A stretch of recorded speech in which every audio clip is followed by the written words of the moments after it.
that you asked me to speak about this topic, and I'm particularly pleased that you followed up. Because I believe what we're entering is a new time when leadership is crucial, and in many ways, leadership is more important than management.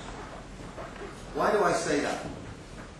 I say that partly because people often ask me, what is the difference between leadership and management?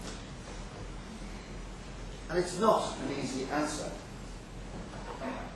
What I like to say the difference between leadership and management is, good managers take you from A to another place, B, knowing where A is, knowing where B is, and they do it as efficiently and as effectively as possible. That's what managers do.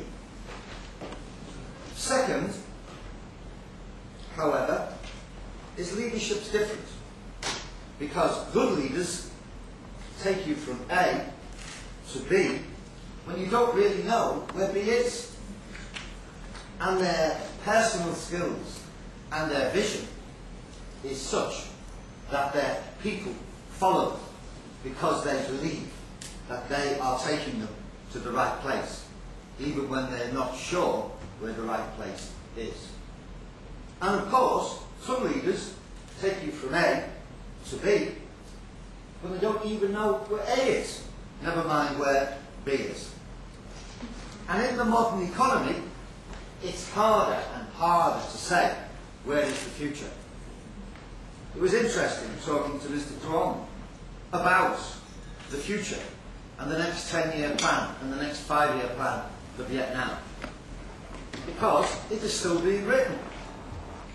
So for your group to make the best of that 5-year plan or that 10-year plan, you must have a powerful leader, a sense of purpose and a vision. And that's what leadership is about. There is another difference between leaders and managers. I can make somebody a manager. I can say to Charles, I want you to be my manager. I want you to do this job. Here is the job description. That is what I want you to do. I want you to be a marketing manager. And these are the things. I want you to be a communications manager. I want you to be a general manager. That is the job description. And I can appoint somebody to that job. But I cannot make somebody a leader. For somebody to be a leader, it must come from themselves. It must come because they want to lead. They want to take the risks. They want to shape the future. They want to go from zero to hero. And that's a second difference. And that means that I sometimes use this slide in Europe because that is a picture of Moses from Christianity. And it is said that Moses came down from the mountain with the 10 Commandments, the 10 sets. This is how you're to behave. Now, even if Moses came down with computer disks now, don't believe him. Because nobody can tell you exactly what you're going to do. Because if you want to take your company, your team, your group, from zero to hero, then you must do it yourself. You must understand. You must work with other leaders. You must share their vision. You must appreciate where they're trying to go. And you must communicate that vision to the people who you work with, whether they're your customers, whether they're your colleagues, or even when they be your partners in other institutions and in other organisations. So if you are going to go from zero to hero, you go from zero to hero. You do that by following other heroes, not following other zeros. What does leadership mean? It is a challenging thing to be a leader. If you're a leader, you must accept you will be the centre of attention. If you're a manager, and you knock your knee on the table, everybody ignores it. They say, fool. If you're a leader, and you knock your knee on the table, people say, why did you do that? Why? And in a company, everybody watches the leader all the time. There's no time off for the leader, because people are watching all the time. Why did he or she do this or that?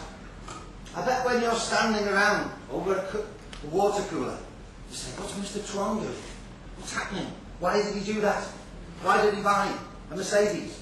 Does that mean that BMW are no good anymore? Because the leader, and there's no time off. There are no holidays for leaders. There's no evenings for leaders. And there's no late mornings for leaders. Besides that, they must always be looking to the future. They must manage the present to shape the future. They must walk the talk. Every one of you listens to the leader all the time. Listen to what he says. And there's nothing worse for the leader to say one thing and do something else. That's crucial. The leader must walk the talk.